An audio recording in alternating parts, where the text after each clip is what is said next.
Hey guys, Whitney from the Holiday Homestead here. I wanted to give you guys a little tour of, I guess, our new additions. So we recently got some pigs. We have been raising, oh gosh, we've been raising animals for a really long time. But we recently, about 2 months ago, or no, gosh, about 4 months ago, decided to add pigs to the mix. So we already raise chickens for meat, layered chickens, quail, rabbits, goats, and sheep.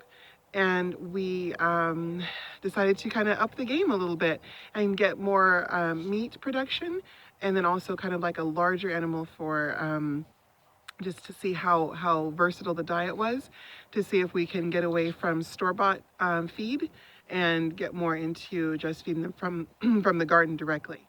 And so pigs, of course, because they eat such a wide variety of food, gosh, vegetables, and they're basically just omnivores of every kind. So we decided to add them to just kind of see how it would go. Anyway, so I will quickly show you what we feed our pigs. And so let's see here, I'll just turn this here. Okay, so this is the standard like bucket we use just for the pigs. And so in here there is squash from the garden. There's some zucchini. Eesh. Like, there we go. There's some zucchini down the bottom. The rest of it is table scraps, some crusts of bread, a few eggshells, of course, some scrambled eggs. And then this on top here, this is a kelp mineral mix that the lady we bought our pigs from used, and she just loved it, and so we decided to use the same thing. And it's dried kelp. It's got I think some other minerals in it, and then I put a little bit of brown sugar because our pigs love sweet stuff. And also it helps to sweeten the meat if we are going to butcher, if we end up going that route. We're still not exactly sure kind of how long the pigs are going to be with us.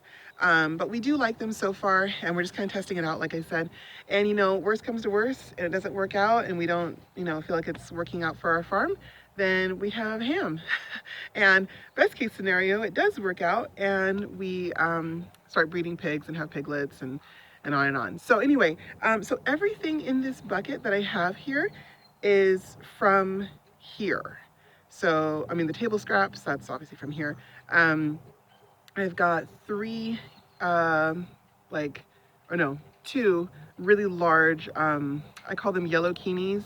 They're this weird mix that we ended up with because we accidentally cross-pollinated our zucchinis and our yellow squashes. So these big yellow keeny things are huge. They grow to like, huge. And then some straight zucchinis. And those are all from the garden, and then eggs. And that just boosts the protein, just adds to make sure they're getting enough protein, enough kind of a fatty, the omega-3s, and just all that variety of protein complex they should have.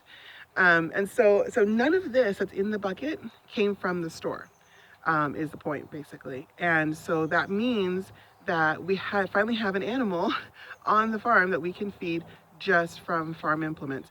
But then, of course, if you go further down the chain, well, we're feeding our chickens, we still feed them store-bought feed in addition to all the other stuff that we add to it. So it's kind of like, well, kind of indirectly, we're still dependent on the feed store for the protein source for the eggs to make into the chicken feed and into the pigs feed. So there's still that connection, but we're kind of edging closer to our ideal, which is to be feeding our animals just from our own property. So anyway, okay, so let's get going here. So basically, I had to make the video up here because when I get close to the pig area, they get pretty loud. They get very excited that there's food coming. So it's kind of funny. You'll have to see it. All right, so here we go. And there's Petunia. Hi, baby. So this is Petunia. The big black one is Petunia. And her I don't know if you can even see him behind her. She's kind of big. There is Giblets. Hi, Giblet. Hey, buddy. Say hi. Ooh, okay. Well, Petunia's hungry, so let's get her fed before she takes an arm off. All right. So we feed our pigs in this little kind of gallery thing here. And so this is just the a feeding trough, and there's a nice partition between me and them because when it is feeding time, oh, they do not play around, that's for sure. Oh, sorry, honey.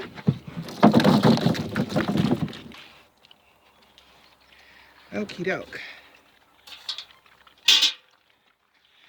So you can see there's a wide variety of stuff in there. There's some meat scraps from from trimming some meat yesterday. There's some cooked potato. There's that meat scrap there. There's some eggshells, some scrambled eggs, just a little bit of everything, really. And see all that in there, and they just love it. And so we feel like this is more natural for their diet because normally pigs, they have a huge range for foraging. And so they, in nature, would just eat an enormous variety of stuff. Little, they get little critters, they get something dead. They get tubers, they would get branches, they get acorns. I mean, just, they just kind of eat whatever is available. And so we're trying to kind of mimic that with what we have here by making sure they get a pretty good variety. But, it's still going to be not as good as nature, ultimately. Anyway, so let me show you guys the pig setup here. And it's kind of in transition because we got them in the summer when it was super hot. So we had to put up lots and lots and lots of shade areas for them. And now that this is early October. Well, actually it's like late October. This is in October, I don't know, 19th, 20th, somewhere in there. I'm terrible with dates. I don't even know what day it is. The point is, it's getting cooler is the point. And so in the summer, we were making a ton of wallows for them all the time, twice a day, making sure they had a good wallow. And now that it's cooler, we don't worry as much about it.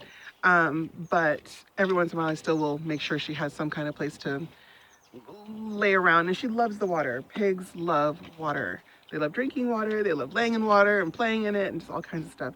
And so, I mean, I've said before that these pigs are semi-aquatic. I've never seen an animal love to play in water as much as these pigs do. So, so we try to make sure they get what they like, what they need. And so basically here's the setup. So we have the large gate there. It's a very kind of long, skinny area.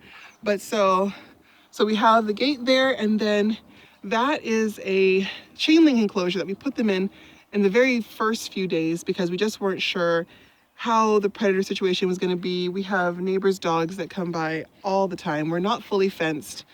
We do have, I would say, like 70% of the property fenced, but we're not completely fenced. So, so at night, for a couple of months, at night we were locking them up in the chain link area, and that worked okay for a while. And then as they got bigger, especially as Petunia got bigger, we realized, she can handle herself. Like, she's gonna be okay.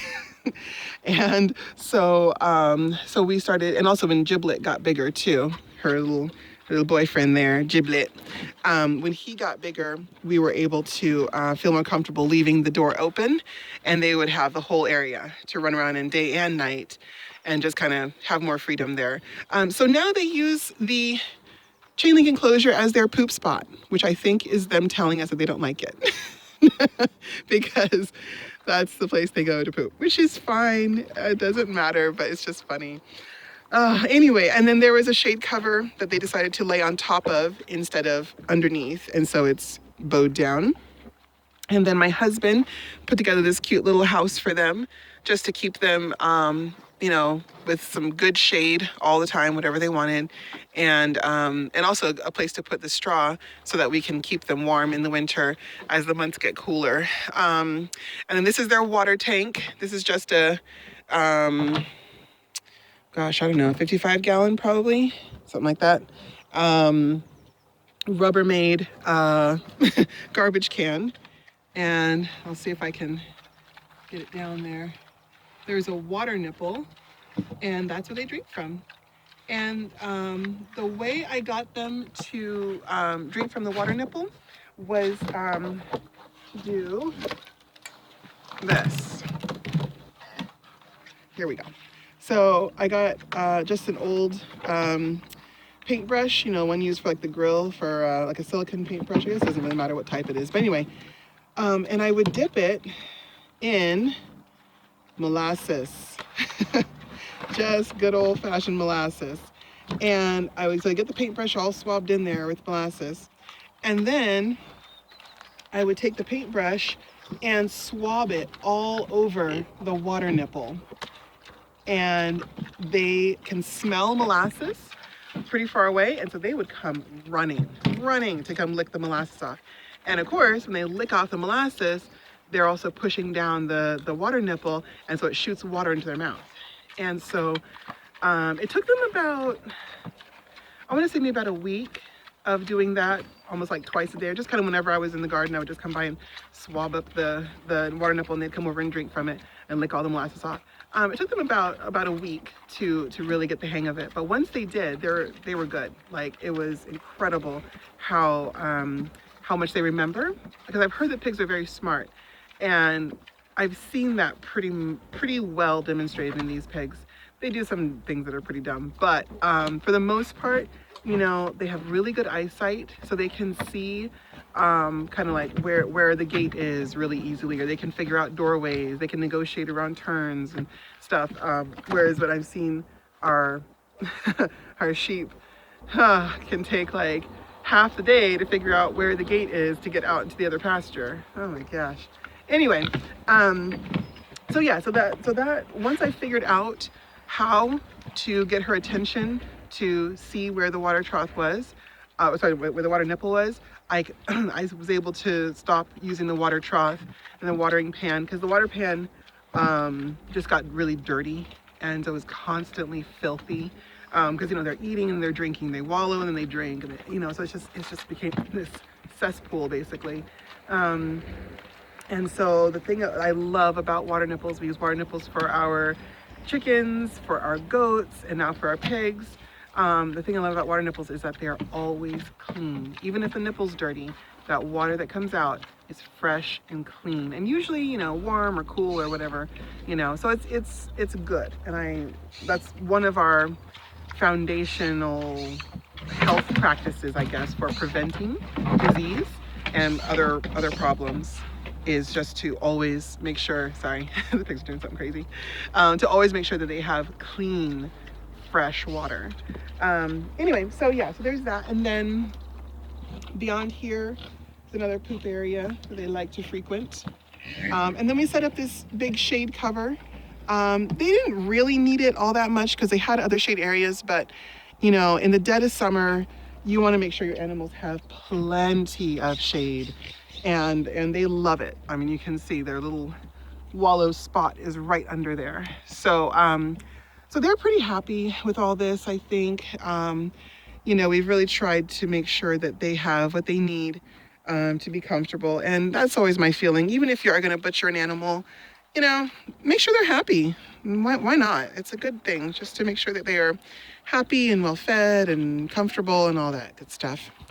Anyway, so that's basically it. Well, I will say also, one of the things that we did when we were starting to plan where to put the pig pen was we decided to put it kind of in a big L shape, basically. It's gonna come around this way as well. We're still building, but we wanted to put it along a place that we were already frequenting. Kind of. We didn't want to put them off in the corner somewhere of the property where we never saw them unless we went specifically out to go see them. I wanted to have it in such a place that I'm already there, so I can always keep an eye on them. They get to know me and they get to see me all the time, and just kind of have that constant interaction or frequent interaction, I guess. So we decided to put it around, kind of looping around the west garden. So this is our west garden here. Um, and this is a garden that we just built this year, and it's been a wonderful summer and fall with this garden. I've just loved it. Anyway, and so we noticed, we still have tons of space, especially in the wooded areas around this garden, and so that's where we decided to put the pigs, and also to use hog panels to secure the fence for the garden against the pigs, but also so that we can still see them through the fence. Like I wasn't going to put up a solid fence because I want to be able to see them on a regular basis and just see them walking around, get used to their habits, so that if something changes, like a disease or an injury or something, you'll see it right away. You'll see it more readily than if you are not used to seeing how they walk or how they eat. So anyway, just little things like that we try to maintain so that we can make sure that our animals are healthy, because that's the biggest way and the best way we've found to avoid vet bills is just to keep them healthy to begin with. So anyway, so they're gonna eat their breakfast, and I'm gonna get back to chores. We got plenty to do around here. So that's basically it. So I hope this helps you guys. Pigs, like I said, it's kind of a trial for us right now. We're just seeing how it goes. And I'm hoping it works out. But if it doesn't, then hey, we get bacon. So either way we win. So yeah, and pigs are really fun. They're easy to feed and easy to take care of if you feed them regularly, because if you don't feed them consistently, they start to nip, and that's not fun.